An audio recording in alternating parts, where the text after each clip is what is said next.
सुप्रभात बच्चों, आज हम आपकी पाठ्य पुस्तक हिंदी के पाठ 8 का अध्ययन करेंगे जिसका शीर्षक है ईमानदारी का मूल्य।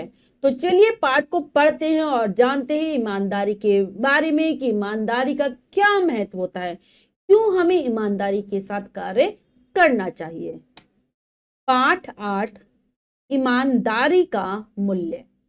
प्रस्तुत पाठ में ईमानदारी का महत्व बताया गया है।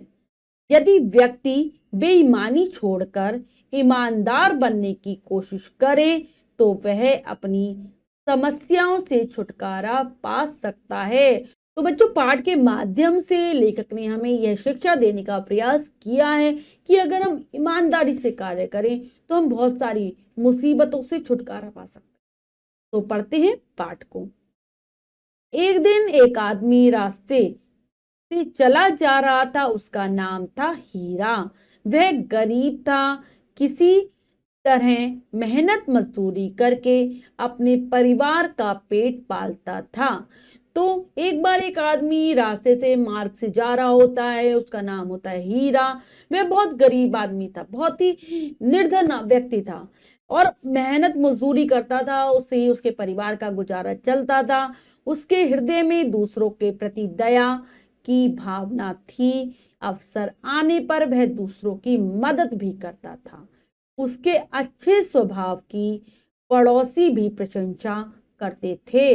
तो उसके अंदर दया का भाव था, लोगों को के लिए वो दयालु था लोगों के प्रति। और अगर कोई किसी को मुसीबत में देखता था वो उनकी मदद करता था, सहायता करता था। और उसका इतना अच्छा व्यवहार था, उसकी इतनी अच्छी आदत थी, उसके पड़ोसी भी उसकी बड़ाई करते थे। एक दिन उसे मजदूरी नहीं मिली, इसलिए वह निराश मन से घर लौट रहा था। रास्ते में उसे एक बूढ़ा आदमी मिला जिसके पास एक गठरी थी।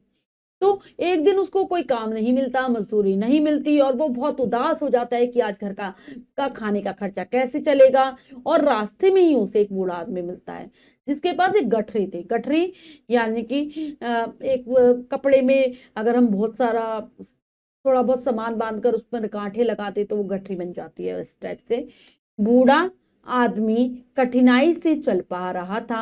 हीरा उसके पास गया और पूछा, बाबा क्या आपकी कुछ मदद करूं। वो बूढ़ा व्यक्ति था, वो शायद गठरी भारी थी, वो उठाने में उसको कष्ट हो रहा था, बहुत धीरे धीरे मुश्किल से वो चल पा रहा था। तो हीरा उसके पास जाता है, कहता है कि क्या मैं आपकी कुछ मदद करूं, सहायता करूं। बूढ़ा रुक गया और हीरा की ओर देखने लगा। हीरा ने समझा उसने सुना नहीं, इसलिए फिर पूछा, बाबा यह गठरी भारी लग रही है, इसे मुझे दे दीजिए, मैं इसे आपके घर तक पहुंचा दूंगा। तो बूढ़ा रुक जाता है और हीरा की ओर देखने लगता है। तो हीरा सोचता है कि शायद इसने मेरी बात सुनी नहीं। वो फिर से कहता है कि मुझे ये गठरी भारी लग रही है, आप मुझे दे दो, मैं आपके घर तक पहुंचा दूंगा, आपकी मदद हो जाएगी। बूढ़ा बोला, ठीक है बेटा, मैं बूढ़ा हो गया हूं इसलिए वजन उठाकर नहीं चल सकता, तुम इस गठरी को मेरे घर तक पहुंचा दो, मैं इसके लिए तुम्हें मजदूरी दूंगा। तो बूढ़ा कहता है चलो ठीक है, मैं बूढ़ा हूं इसलिए ज्यादा बोझ नहीं उठा सकता, तो मेरे घर ही से पहुंचा दो, मैं इसके बदले में तुम्हें मजदूरी दे दूंगा, मतलब पैसा दे दूंगा। हीरा ने कहा, मजदूरी की कोई जरूरत नहीं है बाबा, मैं वैसे ही आपकी मदद कर दूंगा, लाइए यह गठरी मुझे दे दीजिए। तो बच्चों, हीरा के अंदर तो वैसे भी दयालुता का भाव था। वो कहते कोई बात नहीं, मजदूरी मत देना, मैं आपकी ऐसे ही मदद कर देता हूँ। बूढ़े ने गठरी हीरा को दे दी।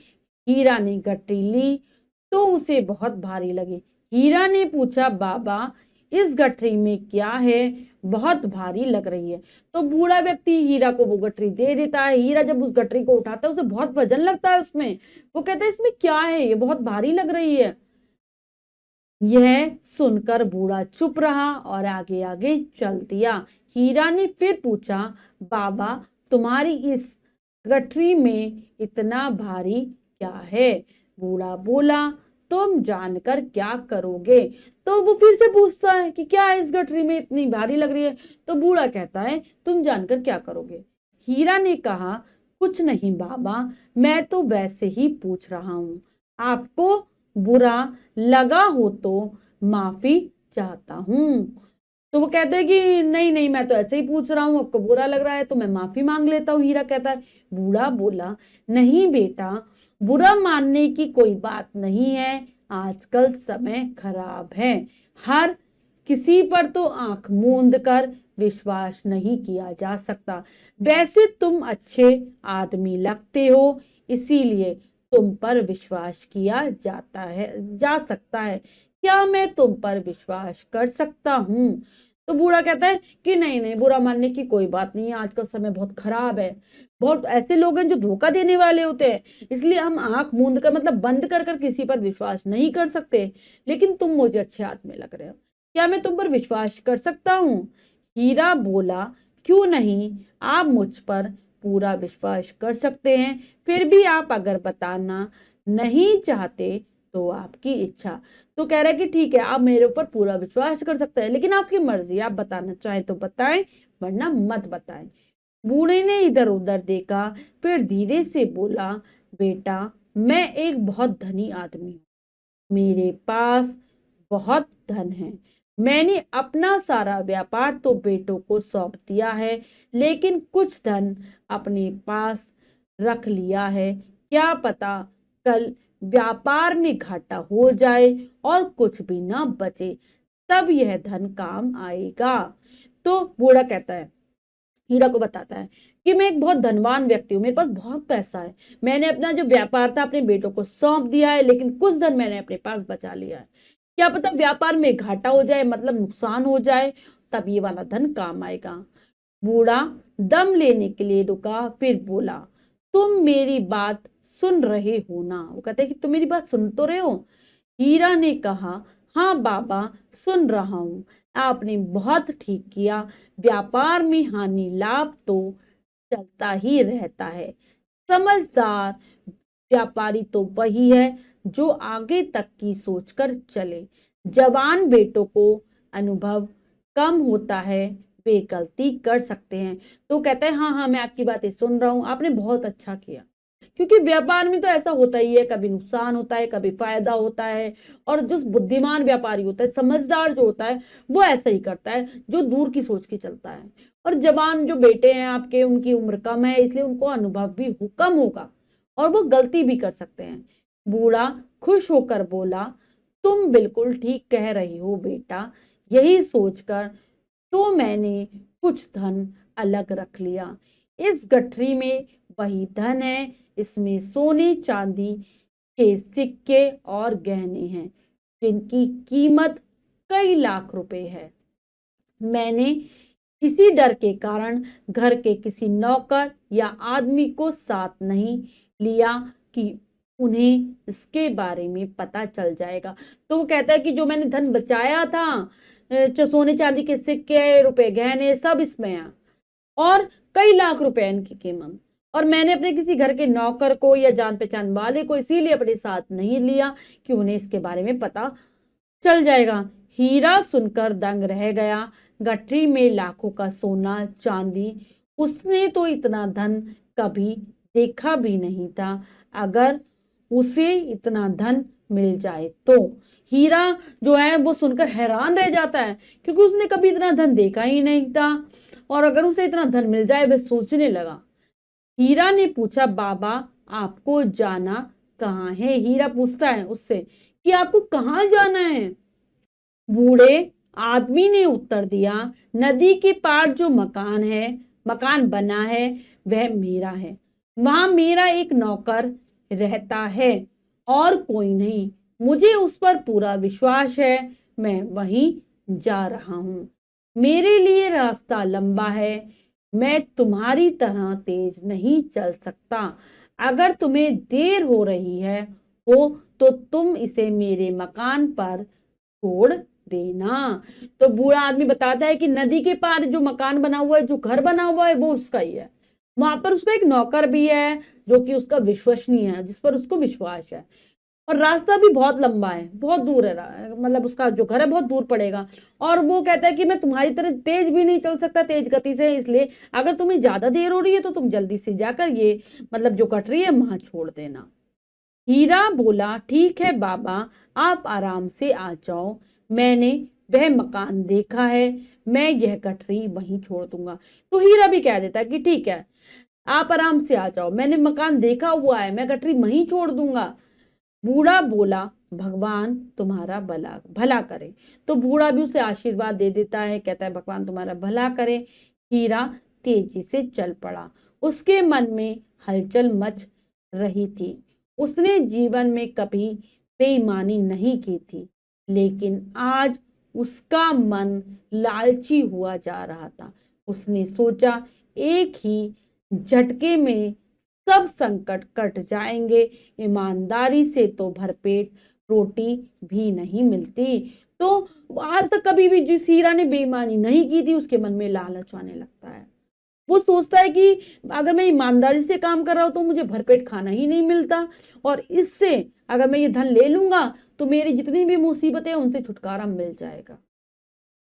जैसे ही वह बूढ़े आदमी की आंखों से ओझल हुआ, उसने सीधे अपने घर की ओर दौड़ लगाई। जैसे ही उसने देखा कि बूढ़ा आदमी अब उसे दिखाई नहीं दे रहा है, गायब हो गया है, क्योंकि वो तेज तेज चल रहा था, तो वो अपने घर की तरफ चल दिया। घर पहुंचते ही उसने दरवाजा बंद कर लिया। फिर धड़कते दिल से उसने गठरी खोली तो चौंक गया, और फिर वो धीरे धीरे उसका दिल धक धक की आवाज कर रहा था, उसे घबराहट हो रही थी, और वह गठरी खोलता है। और जब वह गठरी खोलता है तो एकदम से चौंक जाता है, आश्चर्य में पड़ जाता है। गठरी में सोना चांदी नहीं, पत्थर के टुकड़े भरे थे। उसमें एक कागज भी था, जिस पर लिखा था, मैंने तुमसे सच ही कहा था कि मैं एक धनी आदमी हूं। तो वो कहता है कि उसके अंदर एक कागज भी रखा हुआ था और लिखा था कि मैंने तुमसे सच कहा था, मैं एक धनी आदमी हूं, और मुझे एक ईमानदार प्रबंधक की खोज थी, जिसे मैं मुंह मांगा वेतन देता। मुझे एक ईमानदार आदमी चाहिए था जो मेरी सारी व्यवस्था को देखता, और मैं जितना वो मुझसे वेतन मांगता उतना मैं उसे वेतन देता, सैलरी देता। अगर तुम इस गठरी को लेकर न भागते तो तुम इस पद पर होते, मगर अफसोस तुम भी बेईमान निकले। हीरा ने दुख और क्रोध में अपना सिर पीट लिया। अगर तुम इस गठरी को लेकर ना भागते तो तुम्हें मैं अपना प्रबंधक बना देता, और लेकिन मुझे अफसोस होता है कि तुम भी बेईमान हो। तो हीरा को इस बात को, जब वो पत्र को पढ़ता है, उसे बहुत दुख होता है और उसे गुस्सा भी आता है, और वो गुस्से में अपना सिर पीट लेता है कि उससे कितनी बड़ी गलती हो गई। कहाँ उसे मुंह मांगी वेतन मिलने वाला था, लेकिन उसने लालच किया, जिसके कारण उसके साथ बुरा हुआ। तो बच्चों, हमने पाठ को समझकर पढ़ा है और जाना ईमानदारी के मूल्य को। अगर वो ईमानदारी से कार्य करता तो उसके लिए सब कुछ अच्छा हो जाता। अब हम पाठ के शब्दार्थ कर लेते हैं। मदद, सहायता, कठरी, पोटली, मूंद कर, बंद करके, घाटा, हानि, समझदार, बुद्धिमान, दंग, हैरान, ओझल, दिखाई न देना, प्रबंधक, प्रबंध करने वाला। तो ये है पाठ के शब्दार्थ, जिन्हें आप अच्छे से याद करेंगे। अब हम बच्चों पाठ का अभ्यास कार्य कर लेते हैं, जो कि है लिखिए में से। पहला प्रश्न पढ़ते हैं, करने का प्रयास करते हैं। सही विकल्प पर सही का निशान लगाइए। प्रश्न में 3 विकल्प हैं, 2 विकल्प गलत हैं, 1 विकल्प सही है। हमें सही विकल्प को चुनना है, सही का निशान लगा देना है। करते हैं। हीरा क्या काम करता था? मेहनत मजदूरी का, खेती का, व्यापार का। तो हीरा काम करता था मेहनत मजदूरी का। हीरा के हृदय में दूसरों के प्रति कैसी भावना थी? बदले की, दया की, क्रोध की। तो उसके अंदर दूसरों के प्रति दया की भावना थी। बूढ़ा आदमी चल पा रहा था तेजी से, रुक रुक रुक कर, कठिनाई से। तो वो कठिनाई से चल पा रहा था। धनी कौन था? हीरा, बूढ़ा, दोनों। तो धनी था बूढ़ा। बूढ़े ने हीरा को क्या दिया? गठरी, चांदी के सिक्के, सोना तो उसने दिए उसको गठरी। बूढ़े ने अपना सारा व्यापार किन्हें सौंप दिया? अपनी पत्नी को, अपने भाइयों को, अपने बेटों को। तो उसने सारा व्यापार अपने बेटों को सौंप दिया था। अब है, नीचे दिए गए शब्दों से रिक्त स्थान भरिए। तो बच्चों, यहाँ पर कुछ शब्द दिए गए हैं, हमें उनसे रिक्त स्थानों की पूर्ति करनी है। करते हैं। हीरा के अच्छे स्वभाव कि पड़ोसी भी प्रशंसा करते थे। बूढ़ा रुक गया और हीरा की ओर देखने लगा। रिक्त स्थान की कोई जरूरत नहीं तो मजदूरी की कोई जरूरत नहीं। बूढ़े ने गठरी हीरा को दे दी। ईमानदारी से तो भरपेट रोटी भी नहीं मिलती। इसके बाद अगला प्रश्न है, सत्य कथन पर सही तथा सत्य कथन पर गलत का निशान लगाए। तो हमें सही गलत बताना है, करते हैं। बूढ़ा बहुत गरीब था, नहीं वो धनी व्यक्ति था। बूढ़ा बहुत तेज चल रहा था, नहीं वो रुक रुक कर धीरे धीरे कठिनाई से चल रहा था। बूढ़े ने गठरी में सोने चांदी के सिक्के और गहने बताए। हाँ, उसने ऐसा ही बताया था कि गठरी में सोने चांदी के सिक्के और गहने हैं। हीरा की नीयत खराब हो गई, बिल्कुल सही। बूढ़े को एक ईमानदार प्रबंधक की जरूरत थी, बिल्कुल सही। बच्चों, हमारा अगला प्रश्न है, किसने किससे कहा। तो हमें बताना है, यहाँ वाक्य लिखे हैं कि ये वाक्य किसके द्वारा और किससे कहे गए हैं। करते हैं। बाबा, क्या आपकी कुछ मदद करूं, ये कहा था हीरा ने। किससे? बूढ़े से। बाबा, इस गठरी में क्या है, बहुत भारी लग रही है, ये कहा था हीरा ने बूढ़े से। तुम जानकर क्या करोगे, तो ये कहा था बूढ़े ने हीरा से। तो बच्चों, ये कार्य हमने पूर्ण कर लिया है। इसके बाद जो भी कार्य दिया गया है वो आपको स्वयं करना है, सुंदर अक्षरों में अपनी अभ्यास पुस्तिका में। तो बच्चों, आज हमने जाना पाठ के माध्यम से कि ईमानदार व्यक्ति का क्या महत्व होता है, हमें क्यों ईमानदारी रखनी चाहिए। हीरा बेईमानी करता है और अंत में उसको ही नुकसान उठाना पड़ता है। आशा करती हूँ ये पाठ आपको बहुत अच्छे से समझ आ गया होगा। पाठ को फिर से जरूर पढ़ेंगे। मिलते हैं अगली कक्षा में नए पाठ के साथ। तब तक के लिए स्वस्थ रहिए, प्रसन्न रहिए। धन्यवाद।